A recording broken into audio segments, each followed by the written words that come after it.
Insurance को सबसे पहले तो ये मान के चलो, ये प्रॉफिट मेकिंग चीज नहीं है। इंश्योरेंस लेते वक्त एक कॉमन व्यक्ति सबसे बारीक या सबसे बड़ी मिस्टेक्स क्या क्या करता है?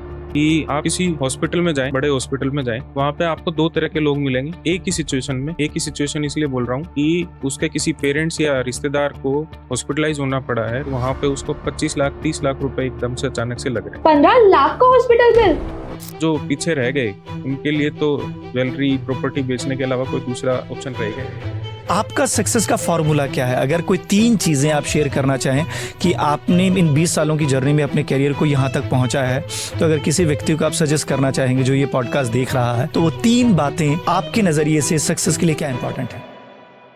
नमस्कार दोस्तों, स्वागत है आज के पॉडकास्ट में। हर इंसान जो पैसा कमाता है, पैसे को बचाता है और पैसे को इन्वेस्ट करता है, लेकिन बहुत सारी चीजें रह जाती हैं उसकी फाइनेंशियल प्लानिंग के अंदर, जो आपको इस पॉडकास्ट के माध्यम से जानने का मौका मिलेगा। किस तरीके से आपको अपने पैसे को मैनेज करना चाहिए, किस तरीके से आपको अपने इंश्योरेंस को प्लान करना चाहिए, किस तरीके से आपको टर्म इंश्योरेंस, हेल्थ इंश्योरेंस और मोटर इंश्योरेंस को प्लान करना चाहिए।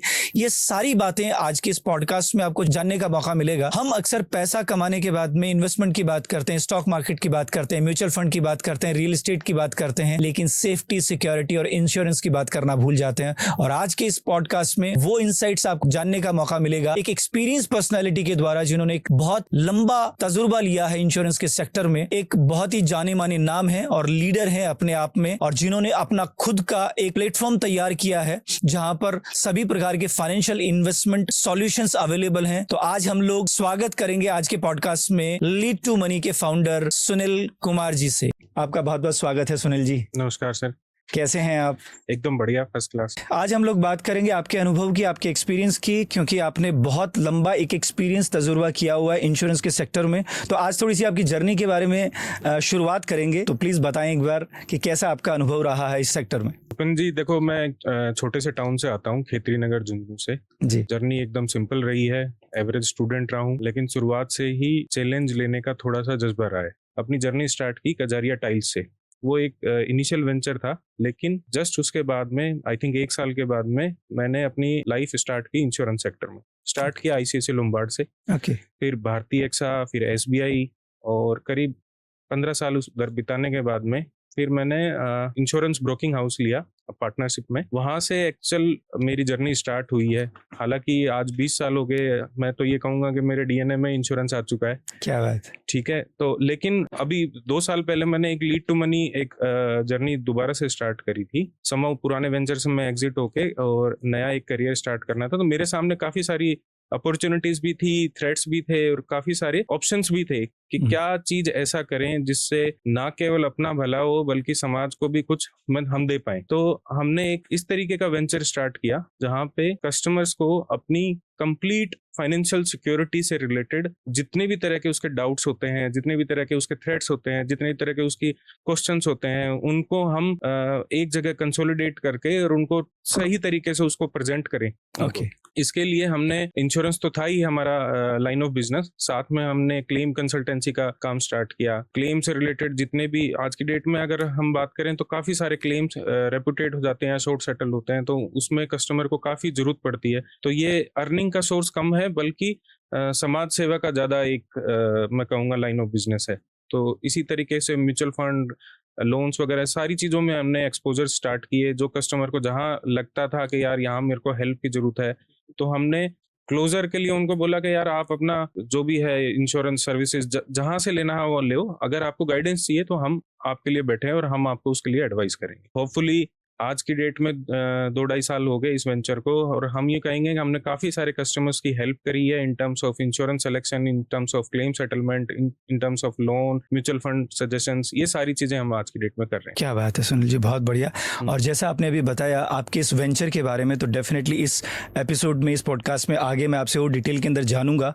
और अभी आपने जैसे बताया कि 2006-07 से आपने अपने करियर की शुरुआत की। इंश्योरेंस सेक्टर तो अब आपके डीएनए और ब्लड के अंदर आ चुका है, और आज इस स्पेशली हमारी जो ऑडियंस है उनको इस पॉडकास्ट के माध्यम से इंश्योरेंस की वो बारीकियां आपके एक्सपीरियंस से जानने का उनको मौका मिले, तो वही सवाल मैं आज आपसे पूछूंगा। तो मेरा सबसे पहला जो बेसिक सवाल है, एक लेमन सवाल है इंश्योरेंस के बारे में कि इंश्योरेंस क्या है, इस इंश्योरेंस की प्रोडक्ट की जरूरत किसी भी व्यक्ति को क्यों होती है, इसके बारे में आप थोड़ा सा बताएं प्लीज। देखो सर, इंश्योरेंस को लेकर मार्केट में काफी सारे मिथ्स हैं कि इंश्योरेंस की रिक्वायरमेंट नहीं है हमें, या फिर इंश्योरेंस क्यों लेना है, जरूरी नहीं है।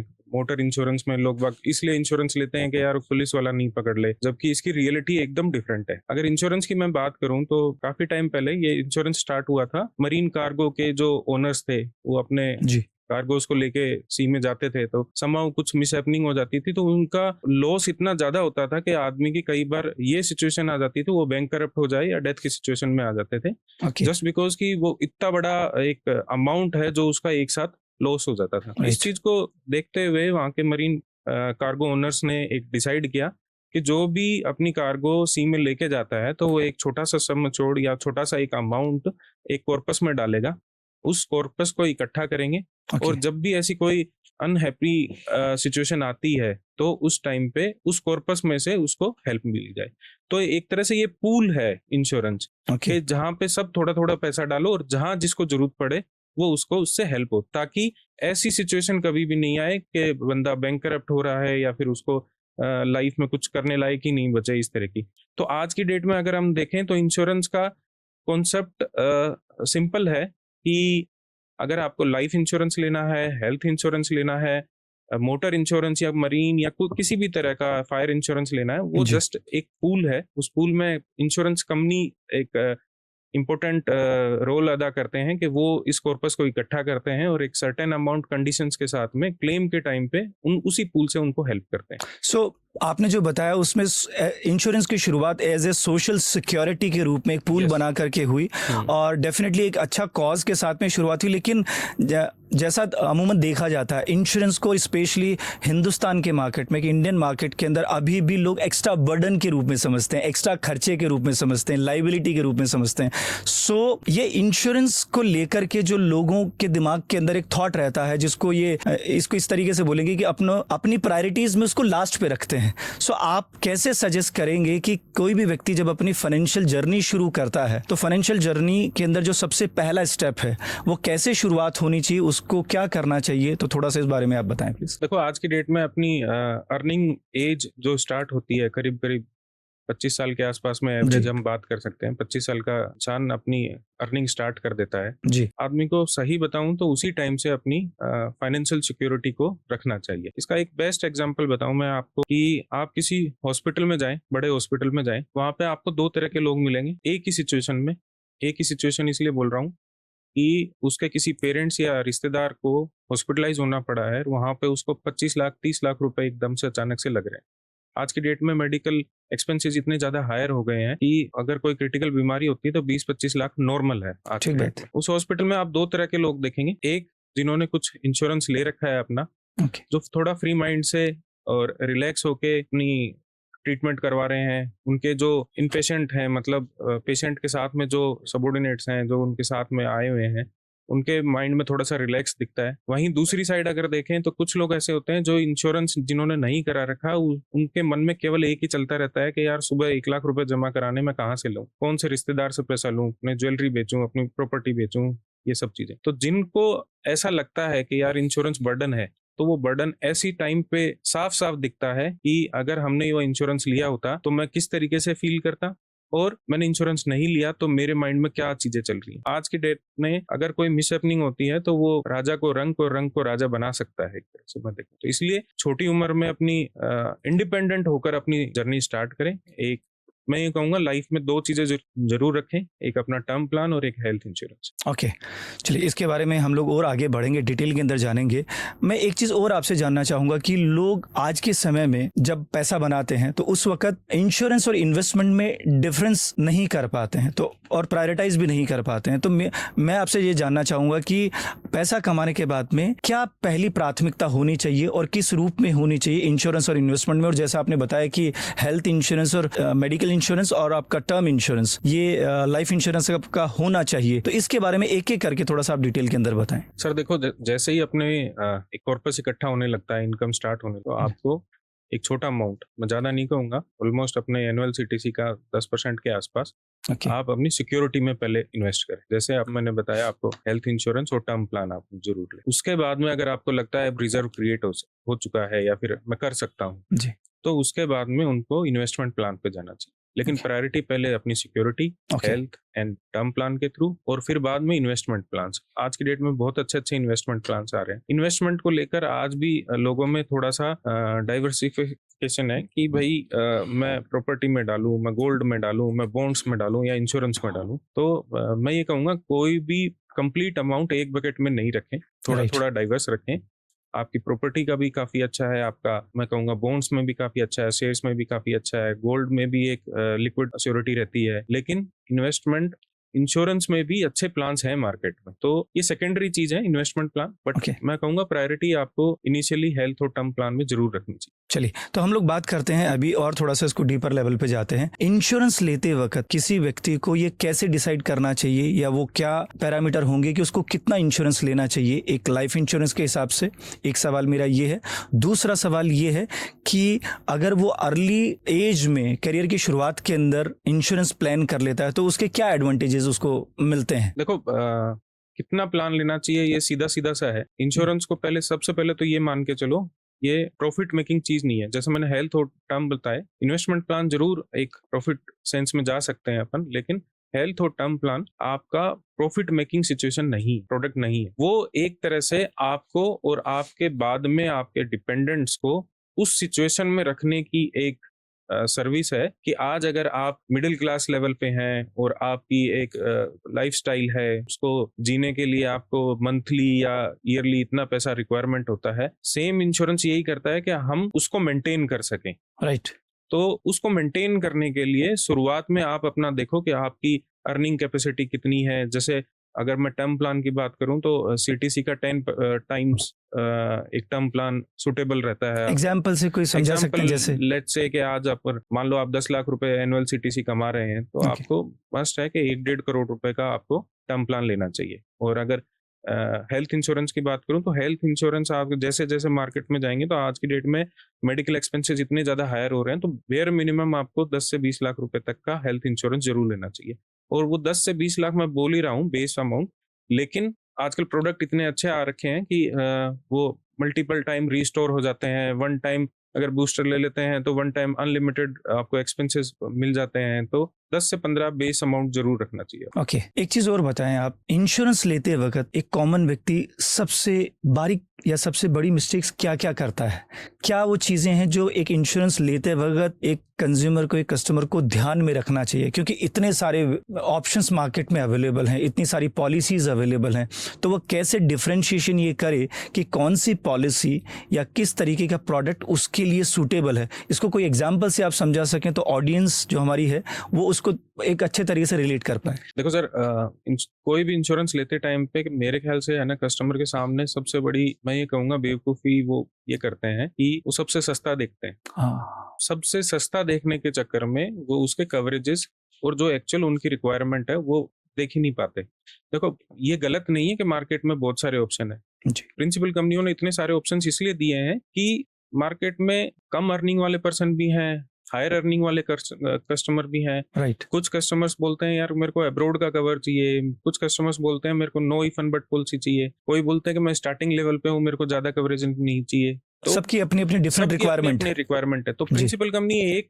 प्रोडक्ट से तो सबको फुलफिल कर नहीं सकती। ओके, तो कंपनियों ने अपने प्रोडक्ट की रेंज इसलिए निकाली है कि जो जिस तरीके का कस्टमर है वो अपनी सिचुएशन के हिसाब से प्रोडक्ट को चूज करे और फिर वो प्रोडक्ट ले, जी, ना कि सबसे सस्ता ले। राइट, तो ऑप्शन ज्यादा होने के कारण कस्टमर, नॉर्मल आदमी जी, ये देख लेता है कि यार सबसे कम पैसा इसमें लग रहा है और वो उसको प्रोडक्ट को परचेज कर लेता है। राइट, और eight the time of claim जो उसकी सिचुएशन है, जो जिस लिविंग स्टैंडर्ड में वो जी रहा है, फिर कुछ ना कुछ ऐसा क्लोज या कुछ ऐसा आ जाता है जिससे बोलता है यार इंश्योरेंस पॉलिसी खराब थी, जबकि ऐसी सिचुएशन नहीं है। तो कस्टमर को अपनी पॉलिसी चूज करते टाइम पे अपनी रिक्वायरमेंट्स के हिसाब से प्रोडक्ट के कवरेजेस जरूर देखने चाहिए, ना कि प्रीमियम। वो प्रीमियम के लिए देख सकता है कि यार सेम कवरेजेस में कौन कौन से प्रीमियम की रेंज मिल रही है। जी। अब मार्केट में काफी सारी कंपनियां हैं, IRDA हर बार उनके क्लेम सेटलमेंट रेशो पब्लिश करता है, सब चीजें बताता है कि कौन कंपनी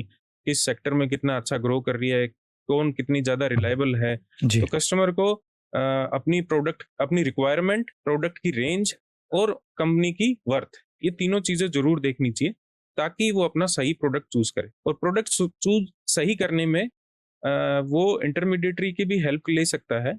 मार्केट में आज की डेट में बहुत सारे एजेंट्स हैं जो इस चीज को एज ए कस्टमर अगर पूछता है तो उसको बताते हैं, समझाते हैं, लेकिन कस्टमर चला के एजेंट से ये ही पूछे कि सबसे सस्ता कौन सा है, तो वो उसको वही पिच करता है। ओके। तो चला के कस्टमर को अपना रिक्वायरमेंट रखनी चाहिए कि मेरी ये रिक्वायरमेंट है, अब बताओ आप कौन सा प्रोडक्ट। तो कुल मिला के बात यह है कि जब कस्टमर को पॉलिसी पिक करनी है तो वो एक बेस्ट एडवाइजर या एक जो बेस्ट एडवाइजरी है उसके साथ बैठ करके अपनी पूरी जो फाइनेंशियल सिचुएशन है वो सारी डिटेल में डिस्कशन करके अकॉर्डिंग उसके हिसाब से प्रोडक्ट को प्लान करना चाहिए। बिल्कुल। मतलब कोई एक्स प्रोडक्ट अगर मान लीजिए मेरे लिए सही है, कोई जरूरी नहीं है कि वो जो प्रोडक्ट है वो आपके लिए सही हो। बिल्कुल, मैं सही कह रहा हूँ? बिल्कुल सही है। और इसमें आप ये चीजें देखो, मार्केट के अंदर आप जिस तरीके से अपने एजेंट को बताएंगे वो वैसा ही रिएक्ट करेगा जी, वही प्रोडक्ट आपको देगा। तो आप हर प्रोडक्ट में, हर सर्विस में, हर फील्ड में एक्सपर्ट नहीं हो सकते। करेक्ट। प्रैक्टिकली पॉसिबल नहीं है कि हर आदमी हर फील्ड का एक्सपर्ट हो। जी। तो जो एक्सपर्ट है मार्केट में उनको सही सिचुएशन बताकर फिर प्रोडक्ट चूज करो। और कई बार ये भी देखने में आता है कि आप कस्टमर ने पॉलिसी ले ली है और समहाउ अगर कुछ ऐसी क्लेम की सिचुएशन बन गई और क्लेम के वक्त में बहुत सारे इश्यूज क्रिएट हो जाते हैं, तो एक कॉमन व्यक्ति जो है एज ए कस्टमर वो कौन कौन सी ऐसी गलतियां पॉलिसी लेते वक्त जाने अनजाने उससे हो जाती है जिसकी वजह से बाद में केस के जो सेटलमेंट होते हैं, क्लेम सेटलमेंट केस जो होते हैं उसमें चैलेंजेस आना शुरू होते हैं। तो किन बातों का ध्यान रखना चाहिए जिसकी वजह से अगर रिक्वायरमेंट पड़ी क्लेम लेने की तो उस वक्त वो दिक्कतें उसके परिवार को या फैमिली को ना आए? तो वो प्लीज देखो सर, क्लेम आने में मैं एक एवरेज बात करूं तो 100 क्लेम अगर रिजेक्ट होते हैं या शॉर्ट सेटल होते हैं, उनमें 50% कारण होता है पॉलिसी लेते टाइम पे सही इन्फॉर्मेशन का नहीं देना। ओके। कस्टमर डिक्लेरेशन सही करे। इंश्योरेंस का एक सबसे पहला बेसिक रूल है good faith. Good faith means customers के पास में जो पॉलिसी इशू की गई है वो गुड फेथ में सारी इन्फॉर्मेशन करेक्ट दे रहा है। प्रिंसिपल कंपनी ये एज्यूम करके चलती है। राइट। अगर क्लेम के टाइम पे वो इन्फॉर्मेशन मिसमैच आती है तो क्लेम अटकेगा ही अटकेगा। जैसे NCB सही नहीं दी, IDV सही नहीं ली, आपने गाड़ी किसी और के नाम से है, RC किसी और के नाम से है, गाड़ियां चल रही हैं जी, ठीक है, क्लेम पहले से आ चुका है, एक और दूसरा क्लेम आया तो कस्टमर ने सोचा एक साथ ले लेंगे तो वो एक तरह से पुराना क्लेम हुआ। तो ज्यादातर सिचुएशन में यही रहता है कि 50% केसेस में इंफॉर्मेशन मिसमैच आती है। ओके। बाकी अगर 25% में मैं कहूँगा तो जो प्रोसेस होता है क्लेम का वो सही तरीके से कवर नहीं होता है या प्रोसेस नहीं होता। जैसे कुछ डॉक्यूमेंट्स प्रिंसिपल कंपनी मांग रही है लेकिन वो हम दे नहीं पा रहे या समझ नहीं पा रहे, तो 25% क्लेम ऐसे रेपुटेट होते हैं। और मैं ये कहूँगा कि बाकी 25% मिसकम्युनिकेशन के कारण होते हैं। कंपनियां देना चाहती हैं लेकिन कस्टमर अगर एंटरटेन नहीं कर रहा, इन्फॉर्मेशन नहीं दे रहा, तो वो सिचुएशन बन सकती है। तो बेसिक रूल है सर, आप इंश्योरेंस लेते टाइम पे सही इन्फॉर्मेशन के साथ में अपना कवरेजेस चूज करते हुए पॉलिसी लें। ऐसे ही सिचुएशन में बहुत कम चांसेस होते हैं कि क्लेम रिजेक्ट हो। ओके। अभी जब आपने ये बात बोली तो मेरे दिमाग में एक बात आई, क्योंकि आपकी जो एक्सपर्टीज़ वो इंश्योरेंस में, इंश्योरेंस के अगर मैं वैसे तो बहुत सारे वर्टिकल्स हैं लेकिन हम मोटा मोटी जो बात कर रहे हैं वो हेल्थ इंश्योरेंस की बात कर रहे हैं, उसके बाद में लाइफ इंश्योरेंस की बात कर रहे हैं और मोटर इंश्योरेंस की बात कर रहे हैं। और जो मैंने आपसे सवाल किया उसमें आपने बताया भी किन किन चीज़ों का ध्यान रखना चाहिए। अब मैं इन तीनों प्रोडक्ट्स को अलग अलग रखते हुए सबसे पहले जैसे लाइफ इंश्योरेंस है तो मेरा एक सवाल है कि लाइफ इंश्योरेंस में किन चीज़ों का ध्यान रखें पॉलिसी लेते वक्त जिससे क्लेम में दिक्कत नहीं आए। दूसरी चीज़ ये है कि इंश्योरेंस में, लाइफ इंश्योरेंस में बहुत सारे ऑप्शंस होते हैं, लाइक एंडोमेंट प्लान हो गए हैं या और यूलिप प्लान होते हैं जो इन्वेस्टमेंट रिलेटेड होते हैं। तो इंश्योरेंस का जो मतलब है वो है सिक्योरिटी। तो बहुत सारे लोग इंश्योरेंस लेते वक्त कुछ ऐसे प्लान्स भी पिक करते हैं या उनको कुछ सजेशंस एडवाइजर्स के थ्रू मिलती है जिसमें इन्वेस्टमेंट भी क्लब होता है, तो आपकी क्या सजेशन है अकॉर्डिंग योर एक्सपीरियंस कि इन दोनों को क्यों सेपरेट रखना चाहिए, इंश्योरेंस और इन्वेस्टमेंट को? और जब लाइफ इंश्योरेंस ले रहे हैं उस वक्त क्यों टर्म इंश्योरेंस लेना चाहिए, उसके क्या बेनिफिट्स हैं?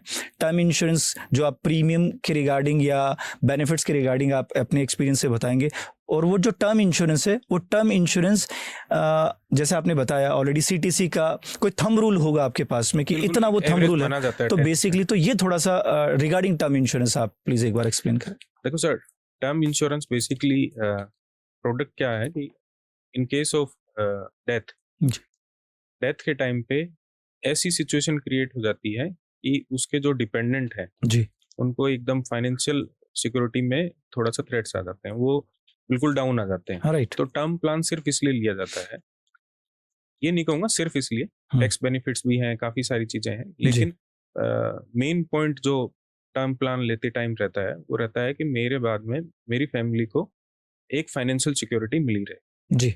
तो आज की डेट में अगर मैं सीटीसी का 10 टाइम्स आपको बता रहा हूँ तो आप ये मान के चलो कि वो अमाउंट मिलेगा तो एटलीस्ट 5-6 साल इन्फ्लेशन को देखते हुए 5-6 साल उनकी डिपेंडेंट को पैसों की रिक्वायरमेंट कम पड़ेगी। करेक्ट। और 5-6 साल इतना लंबा टाइम पीरियड होता है कि जो डिपेंडेंट है तो वो सेल्फ सस्टेनेबल हो जाते हैं कि भाई अब उस सिचुएशन को क्रॉस करते हुए हम एक्चुअल अपनी सिचुएशन पे आ जाएं उसी फाइनेंशियल सिक्योरिटी। अगर ऐसी सिचुएशन नहीं हो और वो अर्निंग पेरेंट इकलौता है घर पे तो फिर जो पीछे रह गए उनके लिए तो ज्वेलरी प्रॉपर्टी बेचने के अलावा कोई दूसरा ऑप्शन रहेगा ही नहीं। तो टर्म प्लान आप एटलीस्ट 10-15 टाइम्स के आसपास लें। साथ में आपको लगता है कि अब इतना रिजर्व क्रिएट हो रहा है कि अब मैं और इन्वेस्टमेंट कर सकता हूँ, तो आपके पास में कई सारे ऑप्शन खुल जाते हैं क्योंकि अब मोटो सिक्योरिटी का नहीं रहा जी। अब इन्वेस्टमेंट का, अर्निंग का ये सिचुएशन आ गई। तो इंश्योरेंस में भी इन्वेस्ट कर सकते हैं, प्रॉपर्टी में भी इन्वेस्ट कर सकते हैं, गोल्ड में, इंश्योरेंस बॉन्ड्स में, शेयर्स में, इन सब में कर सकते हैं। और मैं पर्सनली सजेस्ट करूंगा थोड़ा थोड़ा डाइवर्ट करके सब में चलिए। तो कुल मिला के ये कि आप पहले इंश्योरेंस, अपना टर्म इंश्योरेंस कंप्लीट करें और वो कंप्लीट होने के बाद में जो इन्वेस्टमेंट के जो बाकी वर्टिकल्स हैं वो अपने पोर्टफोलियो के अंदर आप क्लब इन करें। राइट। अभी एक चीज़ और, जैसे आपने टर्म इंश्योरेंस को क्लियर किया, अब एक बात बहुत इंपॉर्टेंट आती है, वो है हेल्थ इंश्योरेंस से रिलेटेड। और मेरे ख्याल में हिंदुस्तान में इस वक्त जो मेडिकल इन्फ्लेशन है, वो जो हमारी जो करंट जो जीडीपी इन्फ्लेशन है उससे भी ज़्यादा तेज़ी से बढ़ता जा रहा है। और इस वक्त देख रहे हैं अमूमन मेडिकल एक्सपेंसेस बहुत ज़्यादा बढ़ गए हैं। और किसी भी फैमिली के साथ में अगर ऐसा एक इंसिडेंट हो गया, उनके फैमिली में से कोई भी मेंबर अगर किसी भी सीवियर बीमारी से अगर हॉस्पिटलाइज हो गया, तो कई बार ऐसी सिचुएशन भी देखने में आती है कि उनको बहुत फाइनेंशियल बर्डन, बहुत फाइनेंशियल लोड और बहुत फाइनेंशियल चैलेंजेस भी क्रिएट होने लगते हैं। सो हेल्थ इंश्योरेंस बहुत इंपॉर्टेंट एस्पेक्ट हो गया एक फैमिली की सिक्योरिटी के लिए, सेफ्टी के लिए, क्योंकि बीमारी किसी को किसी वक्त भी हो सकती है, क्योंकि ये पूछ के नहीं आती है। तो आपकी क्या सजेशन है? क्योंकि जनरली मैंने ये ऑब्जर्व किया है, हेल्थ इंश्योरेंस और मेडिकल इंश्योरेंस के टर्म में लोग बाग जनरली 2-4-5 लाख रुपए तक का हेल्थ इंश्योरेंस ही लेते हैं। और ये मुझे ऐसा लगता है कि 2-4-5 लाख रुपए तो कोई भी कहीं से भी मैनेज और अरेंज कर लेता है, क्योंकि आजकल बीमारियों के खर्चे इतने हैं, हॉस्पिटल के खर्चे इतने हैं कि अगर कोई हॉस्पिटलाइज हो जाए तो 25-50 लाख रुपए लगना नॉर्मल बात हो जाती है। तो आप क्या सजेस्ट करेंगे? क्योंकि जनरली हेल्थ इंश्योरेंस लेते वक्त लोग बाग, क्योंकि प्रीमियम ज़्यादा आएगा और प्रीमियम पे करने की शायद कैपेसिटी उतनी बन पाएगी या नहीं बन पाएगी, इस चक्कर में वो कम मेडिकल इंश्योरेंस या अपना वो लेते हैं। तो वो क्या तरीका हो सकता है जिससे वो मैक्सिमम कवरेज ले सके? तो वो थोड़ा सा अगर आप बता सकें, क्योंकि जो मेरी जानकारी के अंदर है कि आप एक बेस प्लान होता है जो आपने, उसके बाद में कुछ टॉपअप प्लान्स होते हैं जहाँ पर कम प्रीमियम्स आते हैं। और एक चीज़ और जानना चाहूँगा, जैसे इंडिविजुअल व्यक्ति है, वो इंडिविजुअल अपनी फैमिली के लिए इंडिविजुअल पॉलिसी ले, ये ज़्यादा इफेक्टिव है या एक फ्लोटर प्लान जो रहता है वो ज़्यादा इफेक्टिव रहता है? तो ये थोड़ा हेल्थ इंश्योरेंस के बारे में आप अपने एक्सपीरियंस से डिटेल कीजिए।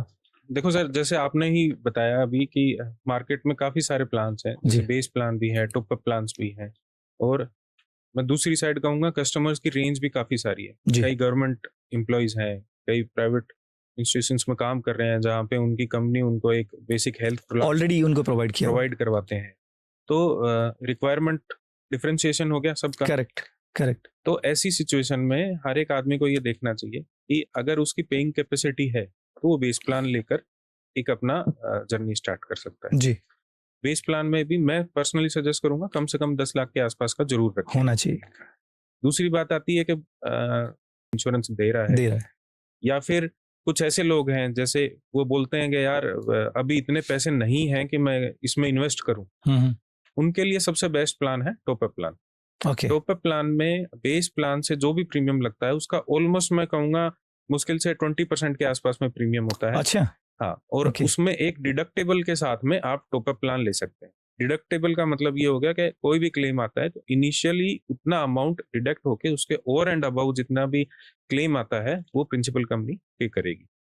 अगर कोई बोलता है कि यार मेरे को अभी सिचुएशन नहीं है, मैं हेल्थ इंश्योरेंस नहीं लेना चाह रहा है, नहीं ले सकता, तो उसको टॉप अप जरूर लेना चाहिए, क्योंकि अगर बेस प्लान आपका 25,000 रुपए का आ रहा है तो मेरे ख्याल से टॉप अप प्लान 2-3-4 हजार रुपए में ही आ जाएगा। अच्छा। हाँ, और जैसा आपने बोला कि यार 3-4-5 लाख रुपए तो कोई भी आदमी एक बार अपने इजी मोड में अरेंज कर सकता Arrange है, कर लेकिन जब क्लेम आता है 25 लाख, 30 लाख, 50 लाख का, तो उसके सामने सिचुएशन बहुत क्रिटिकल हो जाती है। तो ऐसे टाइम पे टॉप अप प्लान बहुत बहुत कारगर रहते हैं। लेकिन जनरली इसके बारे में मार्केट में एडवाइजर्स या कंपनीज उतना स्ट्रांगली सजेस्ट नहीं करती हैं, उसके पीछे क्या रीजन है? इसका रीजन 2-3 है, क्योंकि प्रीमियम बहुत छोटा है, रिस्क उतना ही है। जी जी। तो वो चाहते हैं कि जो शुरुआत का डिडक्टेबल है वो भी हमारे इंश्योरेंस कंपनी से हो, ताकि पूल बड़ा हो। ओके।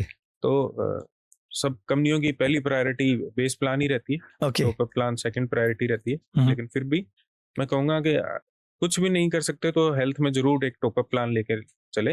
ओके। 2-3-5 लाख रुपए का डिडक्टेबल के साथ में, जो आपको लगता है डिडक्टेबल उतना रखें जो कि यार इतना अमाउंट तो मैं इजी मोड में अरेंज कर तो ये जो टॉप अप प्लान है उससे पहले आपके पास में कोई ना कोई बेस प्लान होना जरूरी है, या डायरेक्ट भी ले सकते नहीं, हैं? ऐसा कोई जरूरी नहीं है। बेस अच्छा। प्लान हो नहीं हो, कुछ भी नहीं है, फिर भी आप है ना टॉप अप प्लान लेके, बस उसमें कंडीशन है शुरुआत का 5 लाख डिडक्टेबल है। ओके। 5 लाख आप अरेंज करो, चाहे इंश्योरेंस पॉलिसी से करो, ओके। चाहे गवर्नमेंट स्कीम से करो, चाहे अपने ओन एक्सपेंसेस से करो।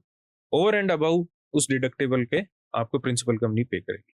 इसमें भी कोई ऐसा थंब रूल काम करता है? जैसे आपने टर्म इंश्योरेंस में बताया कि आपका सीटीसी का लगभग 10-20 टाइम होना चाहिए, तो कितना रिस्क कवर, मतलब आजकल अगर हिंदुस्तान के परिप्रेक्ष्य में देखें तो कितना मिनिमम एक फैमिली के लिए कि इतना इंश्योरेंस, हेल्थ इंश्योरेंस प्लान तो होना चाहिए? देखो, टॉप अप प्लान में आपको छोटे डिडक्टेबल के साथ में बहुत बड़ा अमाउंट मिल जाता है, यानी 5 लाख डिडक्टेबल और 1 करोड़ रुपए तक का प्लान भी अगर आप हेल्थ इंश्योरेंस में ले रहे हो, means over and about 5 lakh 95 lakh का आपके पास में कवर हो गया।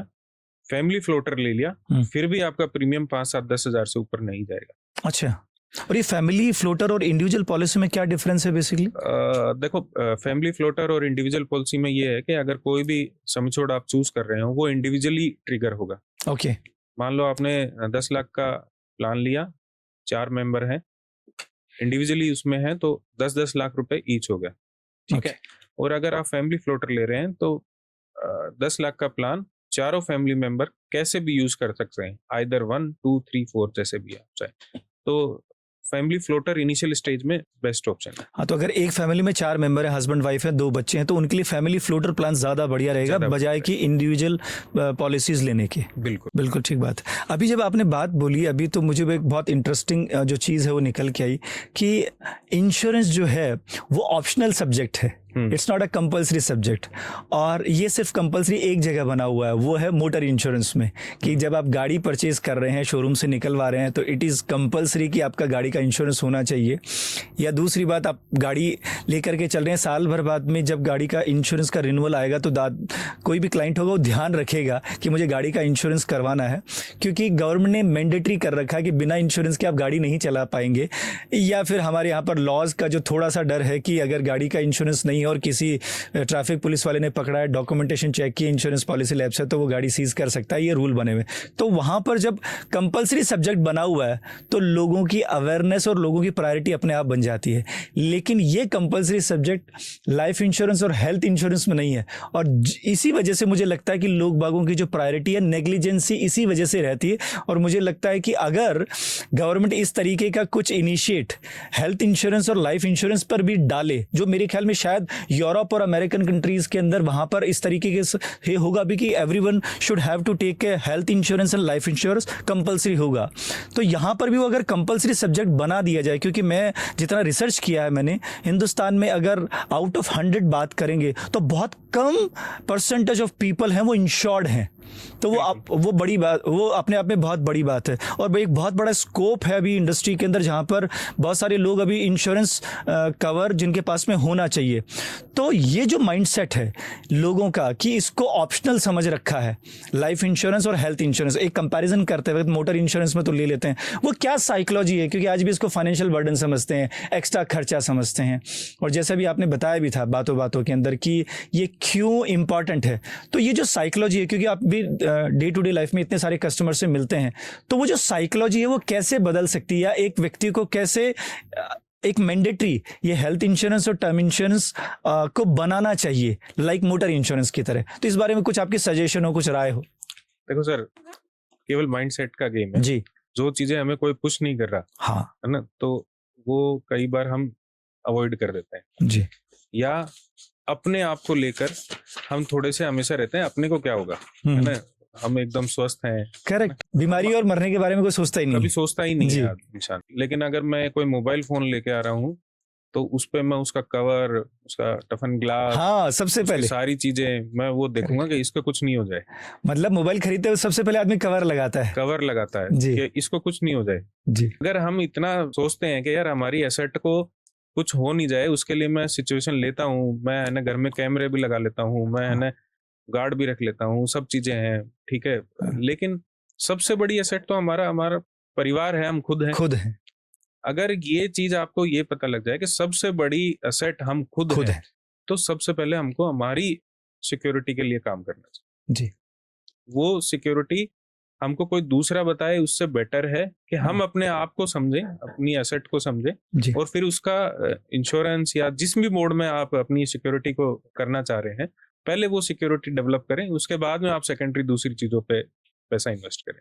करेक्ट, मतलब आपका कहने का मतलब है कि और किसी एसेट में इन्वेस्टमेंट करने से पहले या अपनी एसेट इंक्रीज करने से पहले आप खुद एक एसेट है तो उसमें इन्वेस्टमेंट कीजिए। और उसमें इन्वेस्टमेंट करने का तरीका है कि आप हेल्थ इंश्योरेंस और जो लाइफ इंश्योरेंस है और जिसमें टर्म इंश्योरेंस बहुत इंपॉर्टेंट है, वो सबसे पहले किसी भी व्यक्ति को अपने फाइनेंशियल प्लानिंग जर्नी के अंदर करना चाहिए। बिल्कुल।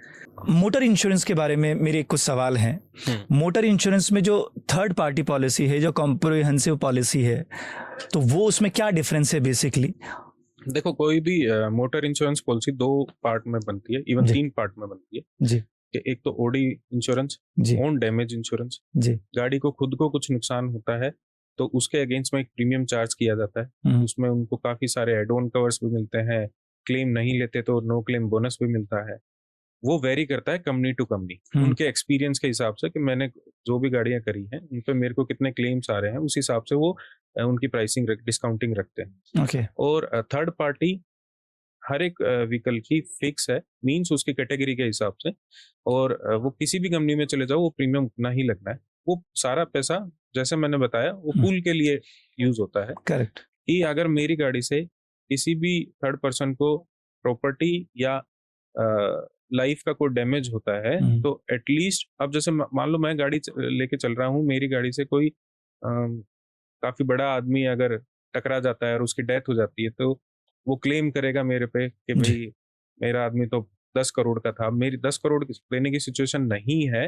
तो मेरे लिए सबसे बेटर है कि मैं अपनी मोटर इंश्योरेंस करवा के रखूं, क्योंकि ये लिमिट अनसर्टेन है, इस तरह की सिचुएशन में आप है ना एक्सीडेंट हुए हैं। अच्छा, थर्ड पार्टी इंश्योरेंस में अगर मान लीजिए किसी व्यक्ति के साथ में एक्सीडेंट हुआ और अगर सामने वाला व्यक्ति मान लीजिए जैसे भी आपने बताया कि उसकी अगर क्लेम किया जाता है कि वो 10 करोड़ के आसपास में, तो थर्ड पार्टी इंश्योरेंस में ही उसको क्लेम किया जाएगा, कवर होगा। और इसका डिसाइड कोर्ट्स करते हैं कि आज की बंदे की कितनी एज थी, वो आज क्या अर्निंग कैपेसिटी में बैठा था, वो कितने साल और कमाता, क्या उसकी एजुकेशन क्वालिफिकेशन है, उस हिसाब से ये बंदा साल में इतना। और इंश्योरेंस कंपनी उसके लिए लाइबल रहेगी, इंश्योरेंस कंपनी उस पूल के थ्रू लाइबल रहेगी। तो ये उसमें इंक्लूड रहता है मोटर इंश्योरेंस, गाड़ी का जो कार इंश्योरेंस या बाइक इंश्योरेंस रहता है उसमें थर्ड पार्टी इंश्योरेंस इंक्लूड रहता है। कंपलसरी है, ओडी पार्ट आपका ऑप्शनल है। कस्टमर को लगता है कि आपकी खुद की एसेट है, वो डैमेज होगी तो आपको बियर करना है।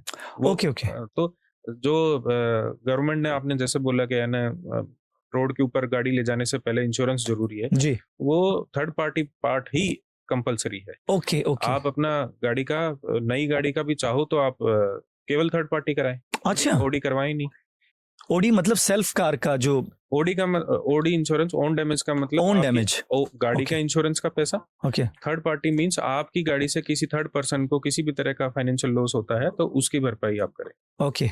तो अगर कोई व्यक्ति चाहे तो ओन डैमेज के लिए वो खुद चूज कर सकता है, वो लेवे ना लेवे, लेकिन थर्ड पार्टी कंपलसरी मैंडेटरी है। यस।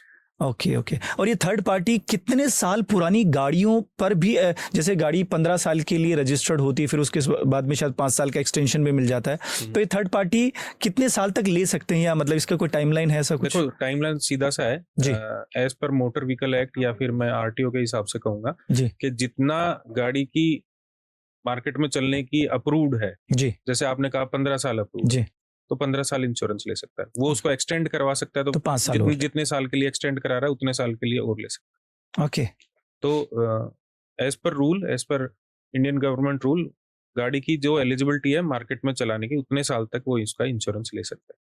कार और बाइक का जो इंश्योरेंस लेते वक्त में जो जनरली जो कस्टमर्स या जो क्लाइंट है वो गलती जो करते हैं, क्या ऐसी छोटी छोटी गलतियां करते हैं, या फिर क्या सावधानियां motor insurance, car bike insurance policy लेते वक्त में ध्यान में रखना चाहिए? क्योंकि अगेन जैसे आपने बताया मार्केट में लोगों की प्रेफरेंस या क्लाइंट की प्रेफरेंस सस्ती को ज़्यादा होता है, तो उसमें क्योंकि आपका एक्सपीरियंस बड़ा है, तो वो किन चीज़ों का ध्यान रखना चाहिए? देखो सबसे बड़ी गलती तो एनसीबी डिक्लेरेशन की, मतलब लास्ट ईयर मैंने कोई क्लेम लिया है कि नहीं लिया। ओके, क्योंकि जैसे जैसे आप गाड़ी चलाते हैं और ईयर ऑन ईयर आपको अगर क्लेम नहीं लेते हो तो नो क्लेम बोनस मिलता है। जी। उसका एक स्लैब है 20%, 25, 35, 45, 50 के आसपास। ओके, तो इस स्लैब में आपको डिस्काउंट मिलता रहता है, लेकिन अगर आपने क्लेम ले लिया तो वो स्लैब जीरो से दोबारा से स्टार्ट होता है, ओके, और in case of name transfer वो जीरो से स्टार्ट होता है। कस्टमर बिना ये सोचे समझे कि भाई कैसे किसी को क्या पता लगेगा, या फिर है ना उसको खुद को आइडिया नहीं रहता कई बार, तो वो गलत एनसीबी डिक्लेरेशन कर देता है ओके, क्लेम का। तो ऐसी सिचुएशन में at the time of claim current principal company है वो पुरानी प्रिंसिपल कंपनी से लेटर के थ्रू या फिर कम्युनिकेशन के थ्रू पूछती है कि भाई इन्होंने कोई क्लेम लिया, और वहां से ऐसी सिचुएशन आ जाती है कि क्लेम लिया हुआ तो ये क्लेम नो क्लेम हो जाता है। सबसे बड़ा रीजन तो यही है। बाकी रीजन बस पॉलिसी टर्म्स में आपका गाड़ी नंबर, इंजन चेसिस नंबर वगैरह सही है, जी। इन चीजों का ध्यान रखें। मेजर जो मैंने कहा वो एनसीबी का रहता है। और आपने चूंकि इतना अनुभव लिया है और बहुत सारे हजारों लाखों क्लेम्स आपने एग्जीक्यूट भी करवाए हैं, तो क्लेम प्रोसेस के वक्त में क्या क्या चीज़ें, क्या क्या सावधानी रखनी चाहिए, किन किन बातों का ध्यान रखना चाहिए क्लेम प्रोसेस करते वक्त में? देखो क्लेम प्रोसेस करते समय आपको बस यही एक तो माइंडसेट एकदम साफ सुथरा रखना है। जी। ये बात मैं इसलिए बोल रहा हूँ कि जब कोई भी गाड़ी होती है वो छोटा मोटा कुछ स्क्रैच लगता है तो वो अवॉइड कर देते हैं, फिर बोलता है कि बाद में ले लेंगे। फिर जैसे नेक्स्ट ईयर दूसरी कंपनी पे गए, कोई बड़ा क्लेम आता है तो पहला उसका माइंडसेट आता है कि यार वो दूसरा क्लेम भी मिल जाए मुझे पहले वाला। लेकिन प्रिंसिपल कंपनी ने तो 1 साल के लिए इंश्योर्ड किया है, उस टाइम पीरियड के लिए इंश्योर्ड किया है। अगर पुराना क्लेम भी आप इसमें ही लेने की सोचेंगे तो कहीं ना कहीं मिसकम्युनिकेशन होगा, सिचुएशन वहां पे क्रिएट होती है कि लड़ाई झगड़े होते हैं कि नहीं ये तो इसी टाइम पे था, पुराना नहीं था। तो ऐसी सिचुएशन में भी काफी डिस्प्यूट क्रिएट होते हैं। तो कस्टमर को माइंडसेट क्लियर रखना चाहिए कि जो एक्चुअल है वो उसी टाइम पे ले। आपको लगता है कि यार छोटा क्लेम है, मैं अपने पैसों से सही करवा सकता हूँ क्योंकि नेक्स्ट ईयर मेरे को डिस्काउंट और उनमें फर्क पड़ता है, तो अपने जेब से करवाएं। अगर क्लेम लेना है तो ले, लेकिन वो जिस टाइम पीरियड में है एक्चुअल सिचुएशन के साथ में उसी साल में आप क्लेम। करेक्ट, मतलब कि आपका कहने का मतलब जितनी ट्रांसपेरेंसी रहेगी उतना ज़्यादा आपके लिए ठीक रहेगा इंश्योरेंस क्लेम को प्रोसेस करते वक्त। बिल्कुल, जैसे मैंने बताया कि इंश्योरेंस का बेसिक रूल है गुड फेथ। सही डिक्लेरेशन करके अगर आप इंश्योरेंस लेते हैं तो आपको क्लेम में कोई दिक्कत नहीं है। अभी हमने जिक्र किया लाइफ इंश्योरेंस का, हेल्थ इंश्योरेंस का, मोटर इंश्योरेंस का। एक और चीज़ जो है इंश्योरेंस के सेक्टर में है वो नॉन मोटर इंश्योरेंस। तो इसके बारे में ज़्यादा जानकारी, ज़्यादा अवेयरनेस लोगों को नहीं है क्योंकि इंश्योरेंस इतना बड़ा वर्टिकल है। तो ये जो नॉन मोटर इंश्योरेंस है या जो बाकी इंश्योरेंस के बचे हुए वर्टिकल्स हैं, इसके बारे में कुछ शॉर्ट में आप बता सकें तो प्लीज़। देखो सर, नॉन मोटर में आप ये मान के चलो, जैसा शुरुआत में अपन ने डिस्कस किया कि ये एक पूल है जी। अब पूल अपने खुद की लाइफ के लिए हो सकता है, जैसे हेल्थ एंड आपका लाइफ इंश्योरेंस है, हम्म। मेरे व्हीकल्स के लिए मैंने मोटर इंश्योरेंस ले लिया। लेकिन इसके अलावा जो भी मेरी असेट्स बच गई, मेरी फैक्ट्री है, घर है, मैं ट्रेवल कर रहा हूँ, वहाँ पे मेरे को थ्रेट्स हैं, मैं और भी किसी भी सिचुएशन में जाता, तो वो सब चीज़ों को कवर करने के लिए नॉन मोटर इंश्योरेंस होता है। ये नॉन मोटर इंश्योरेंस काफ़ी बड़ी रेंज है, जैसे फायर इंश्योरेंस आपका फैक्ट्री का हो जाएगा, ट्रैवल इंश्योरेंस ट्रैवल है, इंश्योरेंस हो होम इंश्योरेंस है, आपका आजकल तो नए-नए प्रोडक्ट आ रहे हैं, जैसे अभी रिसेंटली 2-3 साल से एक श्योरिटी बॉन्ड चल रहा है। श्योरिटी बॉन्ड मीन्स कि किसी भी बड़े कॉन्ट्रैक्टर को प्रिंसिपल जो टेंडर निकालते हैं, वो उनको एक बीजी देनी पड़ती है, बैंक गारंटी देनी पड़ती है, कोई भी कॉन्ट्रैक्ट लेने से पहले, कि अगर मैं इन केस कॉन्ट्रैक्ट पूरा नहीं करता, गलत करता हूँ, तो वो मेरी बैंक गारंटी आप जब्त कर सकते हैं। तो इनके अगेंस्ट में भी श्योरिटी बॉन्ड आ गए कि ये श्योरिटी भी आपको इंश्योरेंस कंपनी ही देगी कि अगर इन केस कॉन्ट्रैक्टर कुछ ऐसी सिचुएशन में आता है कि वो कॉन्ट्रैक्ट पूरा नहीं कर पा रहा, तो उसका भी पेमेंट इंश्योरेंस करें। तो इंश्योरेंस धीरे धीरे नॉन मोटर में बहुत ज्यादा वाइड होता जा रहा है, और लोगों को अपने अदर देन लाइफ जो असेट्स हैं उनको भी इंश्योर्ड करने के लिए नॉन मोटर का कवरेजेस ले सकते हैं। जैसे आज की डेट में अगर आप देखेंगे तो फायर की इतनी ज्यादा इंसिडेंट होते हैं, बहुत ज्यादा। तो फायर का इंसिडेंट अगर किसी फैक्ट्री में हो जाता है तो पूरी फैक्ट्री चल जाती है, और वो इकलौता उसका सोर्स है, तो उस इंसान के लिए बड़ी सिचुएशन ड्रास्टिक हो जाती है कि इतना बड़ा लॉस वो कैसे बियर करे। किसी का घर है, घर में अगर आग लग जाती है, उसके सारे कंटेंट्स जल जाते हैं, तो अगर ऐसी सिचुएशन में वो दोबारा से रीबिल्ड करना पड़ रहा है, तो उसका बहुत बड़ा अनसर्टेन, मतलब ये प्लानिंग कभी भी आदमी लेके नहीं चलता बिल्कुल ठीक बात कि है। मेरी फैक्ट्री में आग लगेगी, उसके लिए मैं एक कॉर्पस इकट्ठा कर लेता हूँ। वो ये सब सिचुएशन, ये अनवांटेड इंसिडेंट्स हैं जो किसी के साथ भी कभी भी हो किसी सकते के हैं। साथ कभी भी हो सकते हैं। तो इन चीजों को अवॉइड करने के लिए, ये नहीं कहूंगा अवॉइड करने के लिए, लेकिन इन चीजों से हम एकदम ड्रास्टिकली डाउन नहीं आए, ऐसी सिचुएशन के लिए इंश्योरेंस पॉलिसी लेके रखनी चाहिए, जो काफी हेल्पफुल होती है। और कोई फाइनेंशियर हैं, बैंक्स हैं, वो तो किसी चीज को फंड करते हैं या आपको ओडी लिमिट दे रहे हैं, तो वो तो चला के बोलते हैं कि यार इंश्योरेंस लो, क्योंकि अगर आप डाउन आ गए, बिल्कुल दिवालिया हो गए, तो हम पैसा किससे रिकवर करेंगे। ठीक बात। तो ये भी एक बड़ा मार्केट है। मैं तो ये कहूंगा मोटर से बड़ा मार्केट आपका नॉन मोटर का है। इसमें भी एक्सपर्ट्स की बहुत इंपॉर्टेंट रोल है, वो अपने क्लाइंट्स को ये बताएं कि एक्चुअल में वो सिर्फ फॉर्मेलिटी के लिए इंश्योरेंस ले रहे हैं, या एक्चुअल उनकी एसेट जो कि बिल्कुल इतनी ज्यादा वाइड है कि उसको कहाँ कहाँ जरूरत पड़ सकती है। आपके एम्प्लॉय कुछ थ्रेट्स कर रहे हैं, है ना, आपके यहाँ पे लेबर काम करने आ रही है, उसके साथ में कुछ मिस हैपनिंग हो जाती है, एम्प्लॉयज के साथ में कुछ मिस हैपनिंग हो जाती है, तो वो सब नॉन मोटर में कवर हो। करेक्ट। हमारी जो पूरी जो बातचीत रही उसमें जो मैंने एक जो क्रक्स निकाला वो ये है कि हिंदुस्तान में जो सेफ्टी एंड सिक्योरिटी का जो कल्चर है, जो इंश्योरेंस का जो सब्जेक्ट है, वो जैसे हमने डिस्कशन किया था, it's a optional subject, it's not a compulsory subject. और सेफ्टी एंड सिक्योरिटी को लेकर के इतनी जो नेग्लिजेंसी है हमारे यहाँ पर, कोई बाइक पे अगर हेलमेट लगा रहा है तो वो सेफ्टी के लिए नहीं लगा रहा है, वो लगा रहा है कि सामने ट्रैफिक पुलिस वाला आएगा वो चालान नहीं कर दे। गाड़ी का सीट बेल्ट इसलिए लगा रहे हैं कि चालान नहीं कर जाए, तो वो जो चालान के डर से वो हेलमेट और सीट बेल्ट लगाया जा रहा है। उसी तरीके से जब अभी हमने पिछले दिनों कुछ घटना भी देखी थी कि जैसे कोई लोग नाव में सवार थे, तो वहाँ पर जो सेफ्टी जैकेट्स होते हैं, लोगों ने उसको भी नेग्लिजेंसी या नहीं यूज़ किया या उनको रिकमेंड नहीं किया गया। तो ये जो चीज़ें हैं कि जहाँ पर सेफ्टी की बात आती है, वहां पर हमारी खुद का माइंडसेट ऐसा होना चाहिए कि हम लोग उसको प्रायोरिटी पे रखें, जो हमारी सेकंड प्रायोरिटी रहती है। और जब घटना हो जाती है उसके बाद में बड़े रिग्रेट्स होते हैं।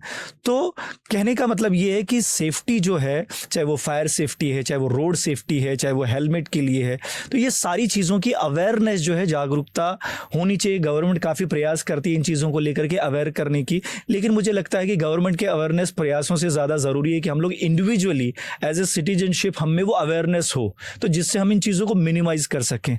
और ये जो हमारा जो एक कल्चर बना हुआ है, इस कल्चर से ऑप्शनल सब्जेक्ट बना हुआ है, उसको हम कंपलसरी बना सकें कि सेफ्टी एंड सिक्योरिटी हमारी कंपलसरी चीज़ें हों डे टू डे लाइफ के अंदर। तो आपकी तरफ से कोई मैसेज, कोई अवेयरनेस मैसेज की इन चीज़ों का ध्यान रखें जिससे आपकी और आपकी फैमिली सेफ एंड सिक्योर रह सके? देखो, मैसेज तो एकदम क्लियर है जी कि हम अपनी सिक्योरिटी की बात कर रहे हैं, ना कि किसी दूसरे की। करेक्ट। तो अपनी सिक्योरिटी का फैसला हमें ही लेना पड़ेगा, कोई दूसरा बंदा आके नहीं लेगा। लेकिन जब आस पड़ोस में जो मिस हैपनिंग होती हैं, तब भी एक बार मन में आता है कि यार हमने ये पर्टिकुलर फील्ड पे कुछ सिक्योरिटी नहीं ले रखी, तो वो सही टाइम है कि आप जितना जल्दी हो सके इसको ले।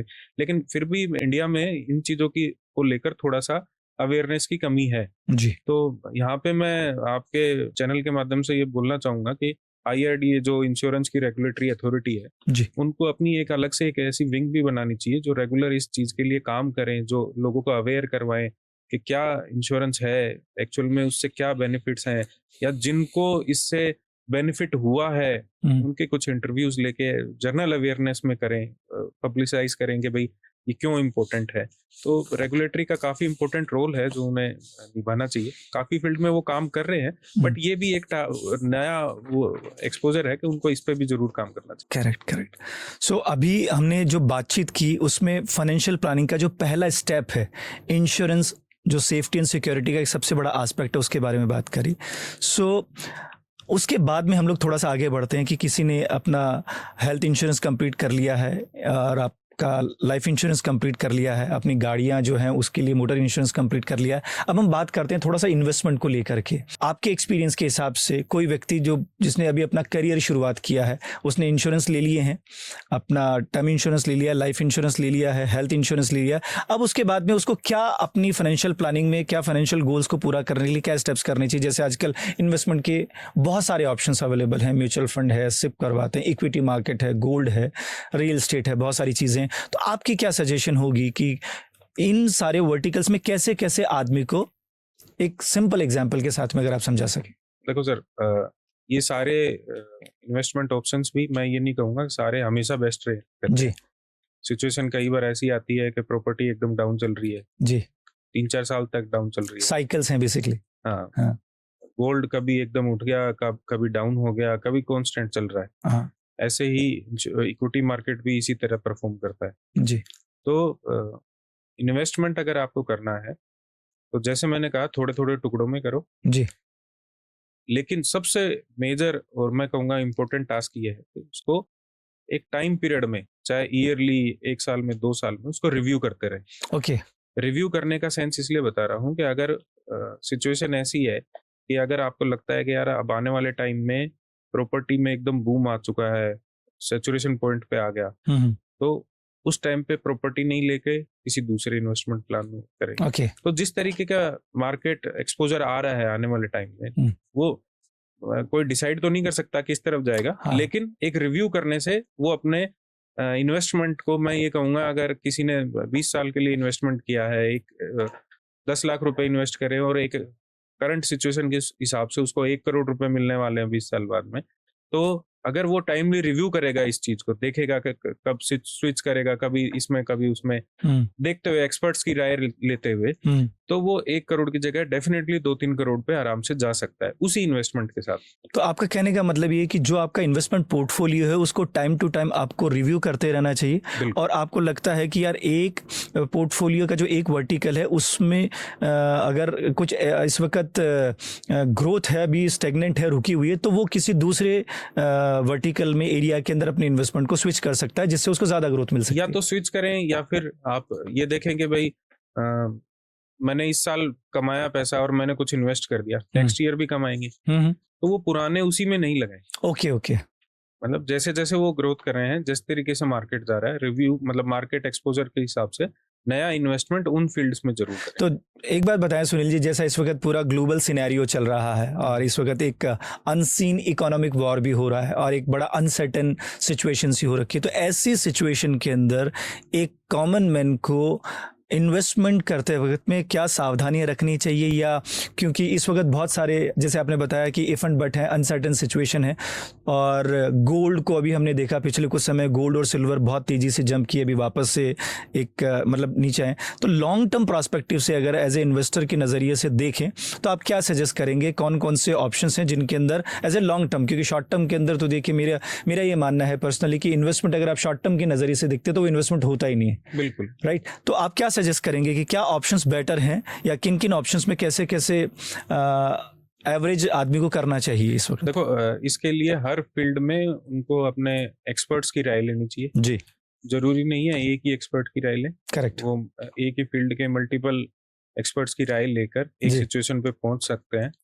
फील्ड के साथ साथ में आपने जैसे प्रॉपर्टी में 2-3 एक्सपर्ट से बात करी, जी, इन्वेस्टमेंट से रिलेटेड अगर इंश्योरेंस में 2-3 इन्वेस्टर से बात करी, इक्विटी से रिलेटेड आपने है ना मतलब 2-3 लोगों से बात करी, तो आपको सिचुएशन समझ में आ जाएगी कि यार मैं कितना पैसा किस फील्ड में कितने टाइम पीरियड के लिए लगा सकता हूँ। क्योंकि जैसे शुरुआत में बताया कि हर आदमी हर फील्ड का एक्सपर्ट नहीं हो सकता, लेकिन वो एक्सपर्ट की टच में जरूर होता है। और आजकल डेट में जो हर फील्ड के एक्सपर्ट्स हैं वो भी अप्रोच करते रहते हैं कस्टमर्स को टाइम टू टाइम और अवेयर करते रहते हैं। जी, लेकिन कस्टमर को ये देखना चाहिए जरूर से कि इन्वेस्टमेंट करने से पहले उसके पास में कितने ऑप्शन है और उनमें क्या बेस्ट ऑप्शन है। तो ये एक्सपर्ट कैसे तलाशे, क्योंकि आजकल ऑनलाइन यूट्यूब पर और इतने सारे फाइनेंशियल एक्सपर्ट्स, इन्वेस्टमेंट एक्सपर्ट्स बैठे हैं, किसी की क्या ओपिनियन होती है, कोई बोलता है कि गोल्ड सिल्वर ले लीजिए, कोई बोलता है कि म्यूचुअल फंड में कर लीजिए, कोई इक्विटी में बोलता है। तो वो जो एक्सपर्टीज़ है, जैसे आपका जो प्लेटफॉर्म है लीड टू मनी जो आपने बनाया है, एक ऐसा प्लेटफॉर्म जहाँ पर आप सभी चीज़ों का सॉल्यूशंस देते हैं, तो as a expert, as a experience आपकी हिसाब से वो कैसे रिलाई करें कि यार ये एक्सपर्ट सही है जिनके साथ में हम जा सकते हैं? देखो मैं ये तो नहीं कहूंगा कि है ना हमेशा हर आपका चूज किया हुआ ऑप्शन सही होगा। Correct, correct. लेकिन हम as a company lead to money हम कोशिश करते हैं कि हर किसी को सही प्लान और मल्टीपल ऑप्शंस के साथ में उनको एडवाइस करें। राइट। मैं ये नहीं बिल्कुल भी नहीं कहूंगा कि मैं मार्केट का सबसे बेस्ट हूँ, जी। लेकिन हमारी जो इंटेंशन है वो बिजनेस जनरेशन से ज्यादा अवेयरनेस की ज्यादा है। ओके। तो कस्टमर्स अपने नोन में अननोन लोगों से जिस तरीके भी से भी है ना बात कर सकते हैं, जहां उनको सिचुएशन मिल सकती है कि यार ये बंदा मेरे लिए हेल्प कर सकता है। आप किसी भी फील्ड के 3-4 लोगों से बात करेंगे तो कॉमन चीजें सामने आ जाएंगी कि तो वो कॉमन चीजें हमेशा बेस्ट ही निकलती हैं। चलिए एक चीज़ बताइए कि आपने खुद भी अपना कोई इन्वेस्टमेंट पोर्टफोलियो बना रखा होगा, तो आप अपने इन्वेस्टमेंट पोर्टफोलियो को किस तरीके से डाइवर्सिफाई करते हैं, या एक अगर आप कंफर्टेबल हों बताने में, तो कौन कौन सी चीज़ों में जैसे बता सके जिससे हमें थोड़ा सा आइडिया लग सके? सर देखो, मैंने अपना टर्म प्लान भी ले रखा है, अच्छा। हेल्थ इंश्योरेंस भी ले रखा है, टॉपअप प्लान भी ले रखा है 1 करोड़ रुपए तक का। जी। थोड़ा इन्वेस्टमेंट गोल्ड में भी है, ओके। कुछ ट्रेडिशनल गोल्ड भी है और कुछ नया परचेज गोल्ड भी है। ये टाइम ओके। टू टाइम मैं एक अमाउंट बना लेता हूँ कि यार साल में एटलीस्ट इतना तो गोल्ड लेना है। प्रॉपर्टी में भी हमने इन्वेस्ट कर रखा है। अच्छा। ठीक है, इसके अलावा इक्विटी में भी है। ओके। तो इक्विटी में डायरेक्ट करते हैं, स्टॉक्स परचेज करते हैं सर? स्टॉक्स डायरेक्ट कम परचेज है, बल्कि म्यूचुअल फंड में थोड़ा सा ज्यादा है। तो इसी तरीके से सारे डाइवर्ट करते हैं और हम उसको पर्सनली रिव्यू भी करते रहते हैं कि साथ में कि यार क्या कौन सी सिचुएशन में चीजें अच्छी चल रही हैं, कौन सी नहीं चल रही हैं। कुछ टाइम पहले जयपुर में अच्छा प्रॉपर्टी का बूम था, तो प्रॉपर्टी में भी इन्वेस्टमेंट किया गया है। जी। और दूसरी चीज मैं सबको भी यही एडवाइस करूंगा कि पोर्टफोलियो को थोड़ा सा डाइवर्सिफाई रखें, जी। मल्टीपल ऑप्शन के साथ में रखें, टाइमली रिव्यू करें। अगर हमको इन्वेस्टमेंट नहीं भी करना है तो भी एडवाइजर्स के साथ में डिस्कशन जरूर करें। सिचुएशन का पता रहता है, आज मेरे को इन्वेस्टमेंट नहीं करना, लेकिन अगर किसी एक्सपर्ट्स के साथ में डिस्कशन करने से ये लगता है कि यार ये फील्ड पे अभी चीजें ग्रोथ अच्छी जाने वाली है, जी। ठीक है, तो हो सकता है कि मेरा माइंडसेट ऐसा निकले कि यार जो नई ऑप्शन जो आ रहा है मार्केट में अभी, ये मेरे को 15 to 20% इन्वेस्टमेंट दे रखा है, लेकिन मैंने एक छोटा सा पोर्टफोलियो बना रखा है जहां से मेरे को 10% ही आ रहा है, तो मे भी सिचुएशन ऐसी क्रिएट होगा मैं उसको शिफ्ट कर सकूं। जब मैंने आपके प्लेटफॉर्म के बारे में स्टडी किया तो शायद आप ये सर्विसेज भी प्रोवाइड करवाते हैं जिसमें लोगों का जो पोर्टफोलियो, स्पेशली जिन्होंने म्यूचुअल फंड या इक्विटी में इन्वेस्टमेंट किया हुआ है, तो एक सर्टेन टाइम के बाद में एक कॉर्पस तैयार हो गया और जैसा भी आपने बताया कि उसको रिव्यू करने के बाद में आपकी तरफ से या आपके प्लेटफॉर्म की तरफ से सजेशन भी रहती हैं कि उनको उसमें स्टिल सस्टेन करना चाहिए, रिटेन करना चाहिए या फिर चेंज करना चाहिए, तो वो सुविधाएं भी आप शायद प्रोवाइड करवाते हैं? बिल्कुल, हमारा बेसिक काम ही पोर्टफोलियो मैनेजमेंट का है। ओके। तो पोर्टफोलियो मैनेजमेंट में हम कोशिश करते हैं कि हमारे क्लाइंट को हम सारी ऑप्शंस बताएं, करंट उनकी सिचुएशन जो है वो उस पर क्या अच्छा चल रहा है, क्या बुरा चल रहा है, वो उसको एडवाइस करें और मार्केट में किस तरीके से चीजें जानने वाली हैं, जो जितना हमारा एक्सपीरियंस है वो उनको गाइड करें। बाकी कस्टमर की खुद की वो डिजायर रहती है कि वो कौन से ऑप्शन को चूज करता है, कौन से को अवॉइड करता है, क्योंकि हर कस्टमर की अलग अलग रिक्वायरमेंट, अलग अलग नीड है। अभी जैसे आपने बताया कि बहुत सारे वर्टिकल्स होते हैं इन्वेस्टमेंट के लिए, आपने अलग अलग वर्टिकल्स में इन्वेस्टमेंट किया अपने पोर्टफोलियो के अंदर। मैं पर्सनली रियल एस्टेट को बहुत पसंद करता हूँ। मेरा मेजर जो इन्वेस्टमेंट है वो रियल एस्टेट में। हर व्यक्ति को एक कंफर्ट जोन होता है, कोई इक्विटी के साथ में कंफर्टेबल होता है, कोई गोल्ड के साथ में है, कोई एफडी या बॉन्ड के साथ में है। मैं पर्सनली रियल एस्टेट को काफ़ी पसंद करता हूँ और मेरे पोर्टफोलियो के अंदर रियल एस्टेट एक मेजर कॉर्पस है। मैं आपसे जानना चाहता हूँ आपके एक्सपीरियंस के हिसाब से, क्योंकि एक बड़ी डिबेट चलती है फ्लैट वर्सेस लैंड। आपकी पर्सनल एक्सपीरियंस के हिसाब से, आपके पोर्टफोलियो के हिसाब से, जो हमारी ऑडियंस ये देख रही है, तो आपकी क्या एक्सपर्टीज ओपिनियन है कि फ्लैट वर्सेस लैंड अगर किसी व्यक्ति को इन्वेस्टमेंट करना है तो, और अगर आप सजेस्ट करना चाहेंगे तो क्यों करना चाहेंगे और क्या करना चाहेंगे? देखो, दोनों ही सिचुएशन में बिल्कुल क्लियर कट है, आदमी पता नहीं क्यों कंफ्यूज होता है। जी, इन्वेस्टमेंट करना है लैंड में करें, ओके। फ्लैट में जाना है वो आपकी रिक्वायरमेंट है। ओके, क्योंकि मेरे को अभी कहीं शिफ्ट होना है, जी, वहां पे रहना है, तो वो एक रिक्वायरमेंट क्रिएट होगी। यस, वो रिक्वायरमेंट एक इन्वेस्टमेंट भी है जी, वो combo of requirement and investment है। जी। लैंड माइंड सिक्योरिटी है और लॉन्ग टर्म के हिसाब से देखा जाए तो बेस्ट इन्वेस्टमेंट है। हाँ, और चूंकि लैंड जो है उसकी स्कार्सिटी है और लैंड हमेशा एक एप्रिशिएटिंग एसेट है, फ्लैट जो है वो एक डेप्रिशिएटिंग एसेट है डेफिनेटली, क्योंकि कंस्ट्रक्शन कॉस्ट जो है वो धीरे धीरे वो डेप्रिशिएट करती हुई चली जाएगी। तो शायद आप इस बात से एग्री करेंगे, अगर किसी व्यक्ति को इन्वेस्टमेंट रियल एस्टेट में करना है तो डेफिनेटली ही और she should be choose land first. Land first investment. Okay, आपने भी कुछ लैंड में इन्वेस्टमेंट किया हुआ है? किया हुआ है छोटा मोटा। अच्छा, तो थोड़ा सा बता सकते हैं ROI वाइज की कुछ एग्जांपल के लिए कि हाँ मतलब कुछ इतना टेंटेटिव लैंड प्राइस में लिया था और अब इतना हो गया, कुछ एग्जांपल से? मेरे पोर्टफोलियो में तो सबसे बड़ा एप्रिसिएशन ही लैंड से है। क्या बात कर रहे हैं? जयपुर में अगर आप देखोगे 4-5 साल में सबसे बड़ा भूमि प्रॉपर्टी में आया है। करेक्ट। नॉट इवन जयपुर, मैं कहूंगा कोविड के बाद में पूरे हिंदुस्तान भर में मुझे लगता है जी ये सिचुएशन है जी। तो जिन्होंने अगर 4 साल पहले 5 साल पहले कोई प्रॉपर्टी परचेज करी है लैंड में, तो वो आज की डेट में 2 से 3 गुना बेर मिनिमम हो गई है। हाँ। अच्छी सिचुएशन पे है तो वो 4-5 गुना भी है। मेरे ख्याल से इतना appreciation I think second number पे गोल्ड है, गोल्ड सिल्वर है जी, लेकिन और किसी दूसरी चीज में इतना इन्वेस्टमेंट आया नहीं। शेयर्स में है, पर्टिकुलर शेयर्स में है। म्यूचुअल फंड में एक एवरेज चलता है, वो एकदम से बड़ा बूम या बड़ा डिप नहीं आता उसमें। तो प्रॉपर्टी यस, करंट सिचुएशन में प्रॉपर्टी नंबर 1, सेकंड में गोल्ड ज्वेलरी, ओके, और थर्ड नंबर पे इंडिविजुअल शेयर्स। चलिए, मैं थोड़ा सा आपसे कुछ पर्सनल सवाल पूछना चाहूँगा कि आपने इन पिछले 20 सालों के दौरान पे अपने करियर में जो सक्सेस गेन की है, और कोई व्यक्ति आज अपना करियर शुरू कर रहा है, आज हमारा ये पॉडकास्ट, ये जो एपिसोड है, अगर कोई 20, 22, 25 साल का एक यंग न्यू कमर देख रहा है और किसी को अपना करियर बनाना है इस सेक्टर के अंदर, तो आपकी क्या सलाह होगी उसके लिए?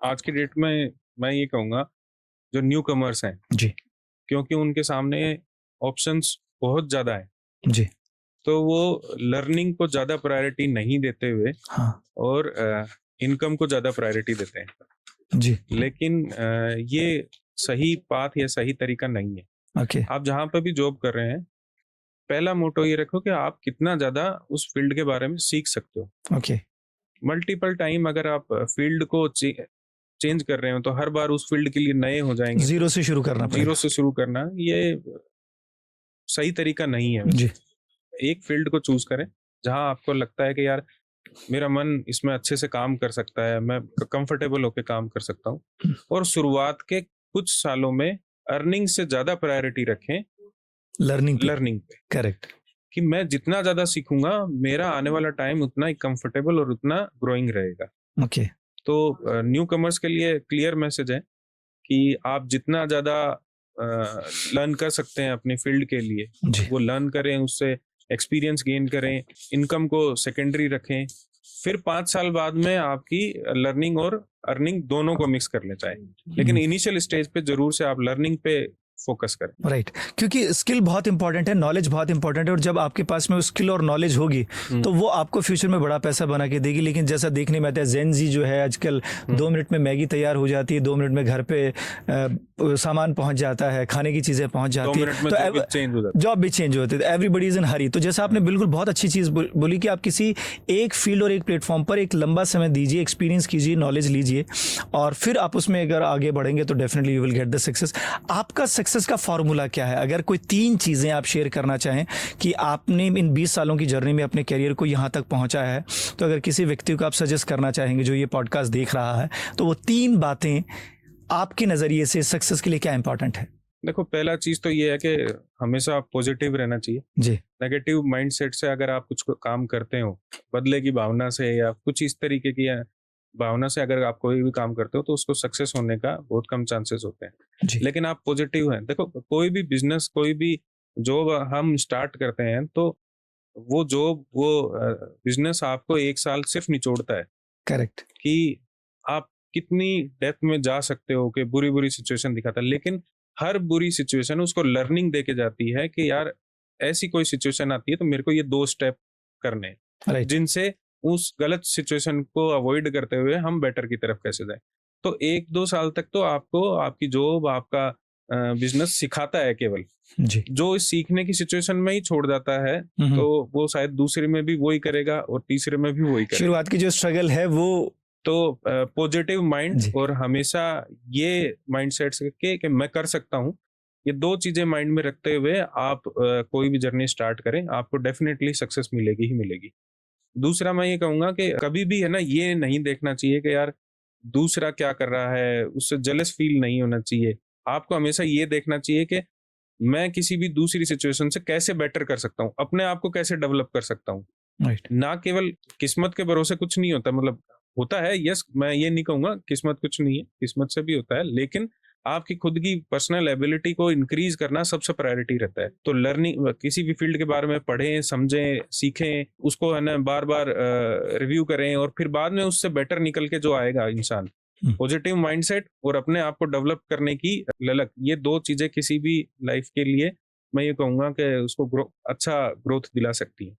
ओके। और चैलेंजिंग रहे हमेशा, मतलब कभी भी लाइफ में अगर कुछ चैलेंज आ रहा है, टास्क आ रहा है, कोई चीज आ रही है, तो उससे भागने की जरूरत नहीं, उसके सामने खड़े रहे।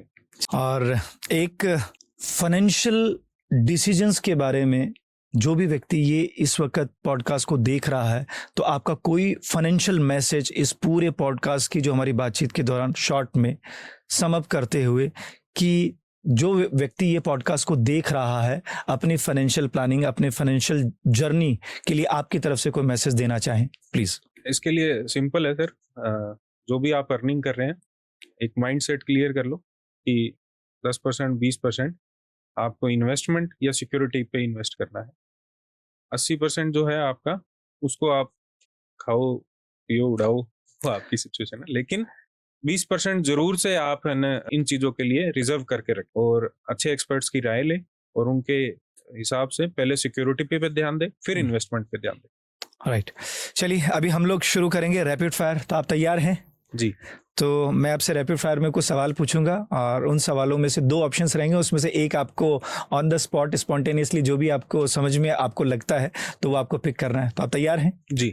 चलिए, सो टर्म इंश्योरेंस और ट्रेडिशनल इंश्योरेंस? टर्म इंश्योरेंस दोनों इंपॉर्टेंट है, priority term insurance. Correct. Health insurance या emergency fund? Health insurance. SIP करना या फिक्स डिपॉजिट करना? सिप। ओके। रिस्क लेना या रिस्क से बचना? दोनों ही है, रिस्क भी ले सकते हैं, बच भी सकते हैं, लेकिन प्रायोरिटी रिस्क ले। हर एक चीज में रिस्क से बचना है, तो सिक्योरिटी भी कुछ साथ में रखें। करेक्ट।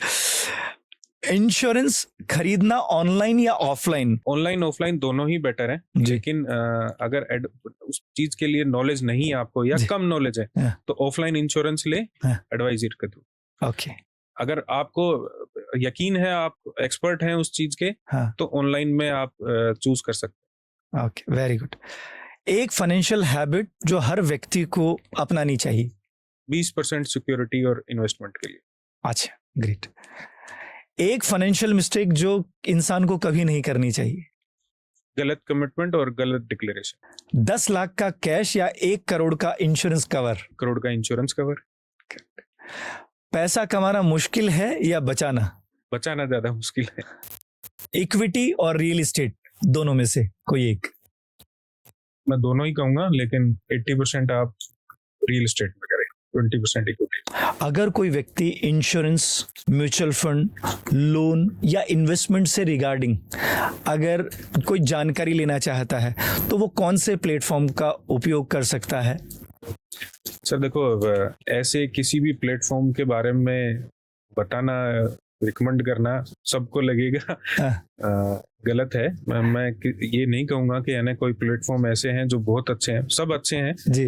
आपकी नीड के हिसाब से आप देख सकते हो। उसमें किसी भी पर्टिकुलर एक प्लेटफॉर्म का बात करना ठीक नहीं रहेगा जी। लेकिन लीड टू मनी बहुत अच्छा काम कर रहा है, तो एक प्लेटफॉर्म हो सकता है। मैं तो ऑलवेज कहूंगा कि lead to money is the best. Definitely. मैं कोशिश भी करता हूं कि मेरे कस्टमर्स को मैं हर वो चीज प्रोवाइड करवाऊं, हर वो चीज वो दे पाऊं जी, जिनसे उनकी रिक्वायरमेंट पूरी हो रही है। चाहे वो एडवाइस लेने के बाद में अपना वो सर्विस किसी और से भी लेना चाहें तो डेफिनेटली ले सकते हैं। मेरा काम और मेरा इंटेंशन ज्यादा ये है कि वो जो भी चूज करें, प्रोडक्ट चूज करें, वो सही करें। मैंने पर्सनली एक्सपीरियंस किया है आपकी टीम के साथ में। मैंने ये चीज को देखा कि आप लोग कस्टमर टू कस्टमर, इंडिविजुअल व्यक्ति के साथ में उनकी कस्टमाइज रिक्वायरमेंट के साथ में काम करते हैं, जो एक अपने आप में बहुत अच्छी चीज है। बिल्कुल, वो ऐसी सिचुएशन है कि क्योंकि हम है ना इस चीज को लेकर कोई पब्लिसाइज या मार्केटिंग तो कर नहीं रहे। हमारा बिजनेस जनरेट करने का सबसे बड़ा ये कहूंगा कि हमारा हथियार जो है वो है कि कस्टमर को जितना ज्यादा बेटर सर्विस देंगे वो उतने ही रिकमेंड होकर हमारे पास आएंगे और वो दूसरे लोगों को भी उतना ही ज्यादा रिकमेंड करेंगे। तो अपने आप को सही करने के लिए, अपने आप को ज्यादा से ज्यादा कस्टमर्स लेने के लिए अपने आप को सही करके और कस्टमर के सामने प्रेजेंट करना पड़ता है उनकी रिक्वायरमेंट के हिसाब से, ना कि अपनी प्रायोरिटी के हिसाब से। सो आपने 20 साल के तजुर्बों के बाद में, एक्सपीरियंस करने के बाद में आपने lead to money platform design किया। इसके पीछे क्या वजह रही, क्या सोच रही, आप बता सकें? देखो, पैसा, जैसे मैंने कहा, पैसा कमाना कोई बड़ी बात नहीं है, लेकिन साथ में माइंड सेटिस्फेक्शन भी सबसे ज्यादा जरूरी है। करेक्ट। माइंड सेटिस्फेक्शन तब मिलता है जब हमारे साथ के लोग सब हमसे खुश रहें। Right. तो हमारा इस कंपनी को बनाने का, इस कंपनी को चलाने का सबसे बड़ा मोटो ये था कि हेल्प करते हुए हम अर्निंग करें। ओके। केवल अर्निंग करनी है तो बहुत ऑप्शन है।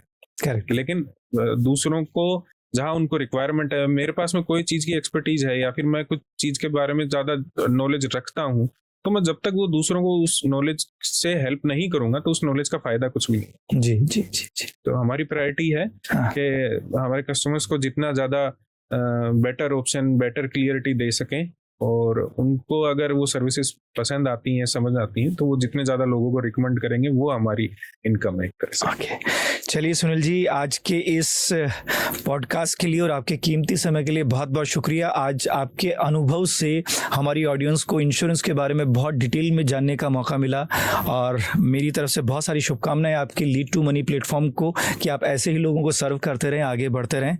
And once again thank you so much sir for your special time. Thank you.